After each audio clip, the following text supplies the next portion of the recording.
The Education Secretary, Gillian Keegan, is expected to announce today new guidance for mobile phone usage in schools, banning their use in classrooms and at break times. This comes after reports of kids as young as 4 taking smartphones to school. No. Oh, that's ridiculous. I think that's particularly young. I mean, my little girl's just turned 5 and I can't actually begin. But then again, I know there's different reasons for parents wanting children to have phones, and we'll get to that. But like, where do we draw the line, Linda, with it? Well, Lila's just started secondary school, so she's 11. So they did get her a phone because they were worried about it, because she was walking to school with her friends and then walking back. But they've got a tracker on her phone, so they know exactly where she's going and that. And then she'll walk home after school to where Lauren works, at my sister's house and that.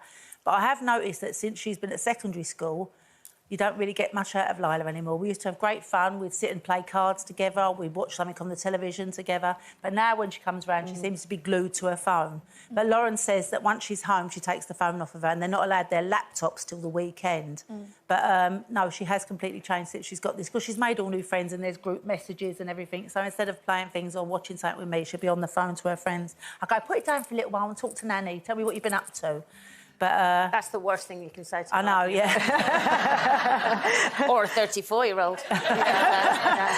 Yeah, I think it's like the communication. The lack of communication is, I think, is a real issue at the moment. I get in schools them having phones to a certain degree, like the safety element, walking to school. In school, it's got to be about attainment, hasn't it? Because kids aren't learning enough, they're not communicating enough. So I do get that as a distraction.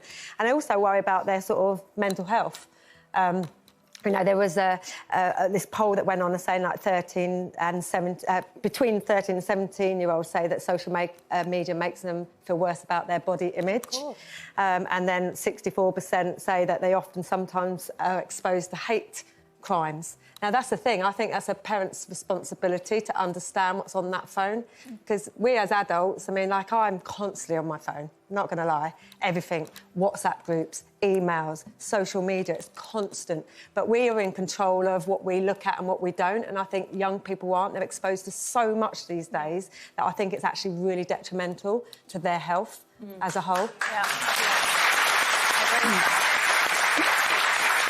And it sounds like an old-fashioned thing to say, doesn't it? But obviously, I didn't have a mobile phone at school, and we actually all just had to talk to one another. Conversation. I think that's the thing. It's the social skills they're lacking in now. So if you take a phone away from a teenager in a social environment, they actually, 9 times out of 10, they really don't know what to do. They don't know how. They're like drug addicts. It's like, when am I going to get my phone back?